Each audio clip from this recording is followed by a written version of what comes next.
My name's Alan Carter. I'm the president, CEO, and founder of Cabral Gold. We have an advanced gold project in northern Brazil. It's immediately next door to G Mining's TZ development, which will be Brazil's third largest gold mine. And Cabral has the gold project next door. It's a district scale opportunity. We're moving down a path towards production. Alan, good to see you, and thanks for joining us. Been quite exciting times for you and your share price over the past week or so. Can we just talk? I want to talk about PFS. I want to talk about business plans. I want to talk about near-term revenue with you. But first, let's kind of get some of those drill results out of the way at MG Central and Machichi. What's been going on?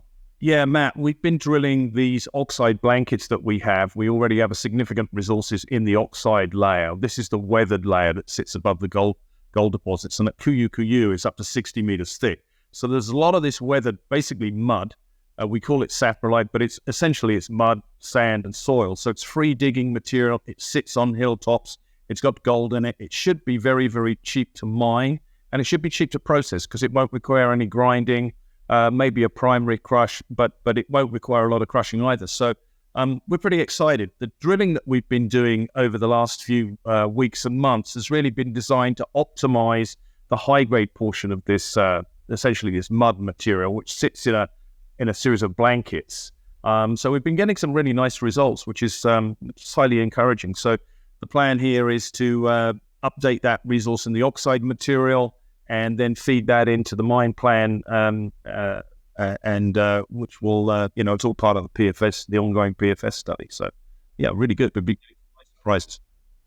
We have. You've been getting literally from surface down 30 meters, saying 15, 16 meters between 1.8 and 5.20 from what I can see. So you're finding gold. The gold's there. I guess what people are interested in is, that resource. What's the timing for that? How much more work needs to go in before you get a sense of, I guess, the potential economics around this, which feed into the pre-feas that you're doing? Yeah, well, look, we've already got indicated and inferred resources in this oxide material across 2 or 3 of these blankets of around about 230,000 ounces. I shouldn't really be summing these things up, but if you sum the inferred and the indicated, that's what it currently is. Obviously, we hope that's going to go up. These sorts of grades are very, very significant, particularly given, as I said, as they're at surface. I can't stress that enough. I mean, as I've said in my notes to investors following some of these releases, there's a massive difference between having 20 or 30 meters at 1.5 grams at surface and having it 200 meters down in hard rock. So in terms of the results on the PFS, obviously that is going to be a significant milestone for our company. We should have those results in the second quarter of next year, so it's coming up pretty quick. There's lots of moving parts to the PFS. So there'll be quite a lot of news coming out over the next few months. So yeah. So what is just in terms, and you may have to dance around this answer a little bit, but you've been doing RC and auger drilling just to on these blankets, not necessarily traditional diamond core here. How does that work in terms of being able to move that 230 ounce to higher? What can you include in there? What type of drilling? We can certainly include the results from auger and RC drilling. Look, don't forget, we've got an awful lot of diamond drill holes into this already. We've got hundreds and hundreds of drill holes just in the oxide material. So we've got a very good grip. Most of that 230,000 ounces prior to this drilling was indicated anyway. A small portion was inferred. Look, I can say that a lot of these results were outside that we've been getting and that we've been releasing over the last couple of months, were outside the known high-grade portion of the oxide resources. Now, what that'll do to the final numbers, I don't know, but we think it's going to be very positive, but we'll just have to wait and see. There's undoubtedly a lot more of this oxide mineralization at surface than the current resource reflects, and that resource is now over a year old. We've so far drilled 75 holes as part of this program, so there's quite a lot of drill results. We've put quite a lot of results out, but there's a lot more coming. There's probably in the order of about 50 holes that we still haven't reported that are still coming back, so there'll be results well into the new year. We're very excited about this Machichi zone. We've got a few drill holes into Machichi. There's no resources there just yet. It's only 500 meters north of the MG blanket, which is one of the largest blankets that we want to mine. And now we're starting to get some very interesting looking core coming up from the oxide material at Mashishi. We'll see what the results are like. As I said, we do have a few existing holes. I think the best hole at Mashishi was around about 30 or 35 meters at about 5 grams. So, hopefully we'll have another blanket at Mashishi. We'll have to wait and see. It's an exciting time for our company, Matt. Okay, so bottom line, the resource is likely, from what you said, likely to increase, right? To what? We don't know. We hope it's good. Okay. What I think people are looking to try and understand is, look, how much more drilling? Because I guess there's an imperative here. I think what people are buying into is this near-term revenue potential of what you're doing, this new plan of yours, right? So how much more drilling? What's the cutoff before you kind of feed that into a new resource, which then presumably feeds into the pre-feasibility study, which gives us line of sight to some of the economics here? Yeah, we feel we're not going to need a lot more drilling here. There'll certainly be a lot more results coming out in the new year and this month and following through well into the new year. But in terms of, drilling through the first quarter of next year, that's highly unlikely. 230,000 ounces we had prior to of this oxide material, we had prior to the onset of this drilling. So, like I said, we've been getting some very, very good results, but we're not going to keep drilling. We've got to get this PFS done. But the results we've been getting so far have been surprising in a positive sense. Yeah. Okay. And obviously, I think, look, this kind of commercial imperative, which I think has people have reacted well in the market to this. And we get the kind of regional prospectivity and opportunity there. But in a market like this, that's not getting financed anytime soon.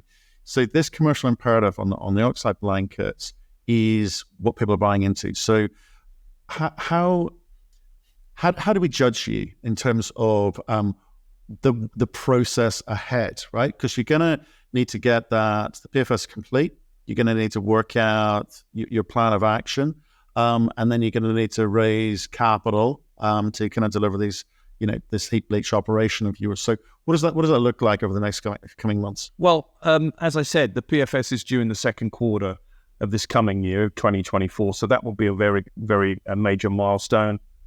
We are looking at various funding options for this. The capital cost doesn't look like it's going to be huge. We want to start on a fairly modest basis.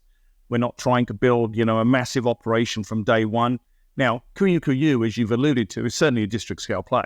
There is undoubtedly a lot more gold than the current 1.2 million ounces that we have.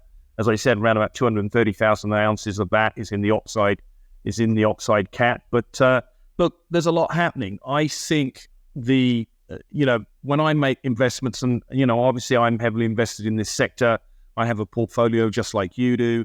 I'm looking for companies which either have cash flow or they have a path to cash flow. And the reason for that is because I think this model that a lot of companies in our sector, in the junior space, have relied on for the last decade or two is broken.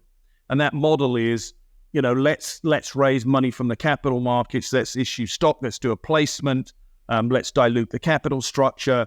The problem with that is that these periods of negative market sentiment are getting longer, and that's meant for the junior mining sector has been that the stocks for extended periods are not responding to good drill results.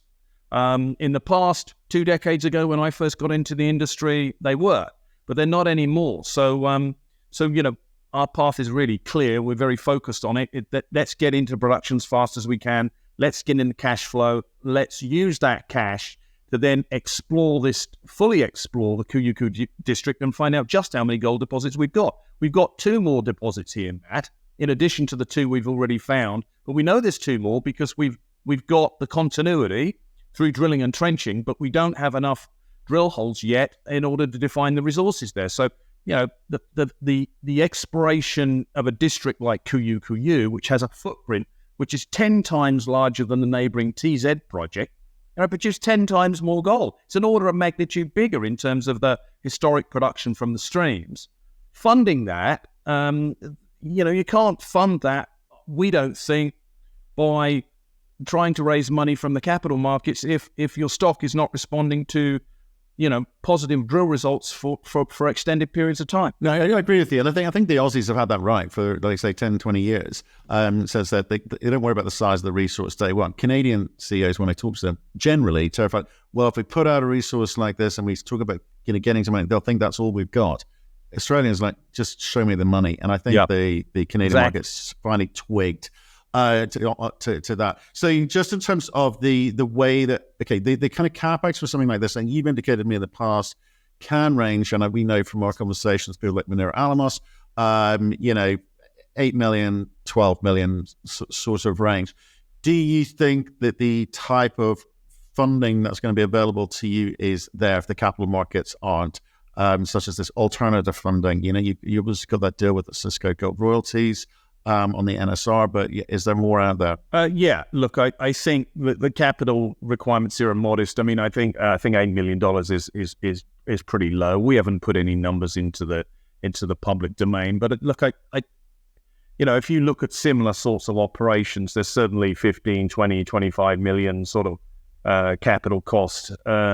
Obviously, I can't comment on what the capex is going to be at Cuiú Cuiú until the PFS studies are done.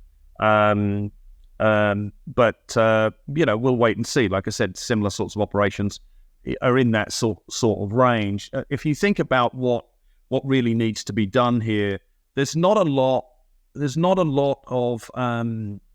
of complexity really to the operation that we're proposing. We have the trial mining licenses in place.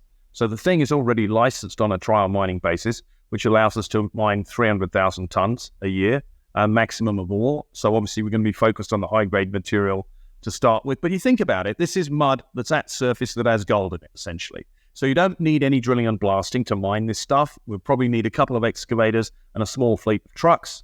And then what we're planning on doing is trucking this material probably less than a kilometre to a pad, a heap leach pad, where it'll be mixed with cement, which is fairly standard. The mud agglomerates to form pellets, which are then put on a conveyor, and they go up onto a heap, and then that heap is irrigated with a solution which basically leaches the gold out of the material. And then that pregnant solution is recovered and passed through what's called an ADR plant, which basically strips the gold out of solution and plates onto carbon rods, which then go into small little furnace to produce bullion. So it's not a complex process, Matt.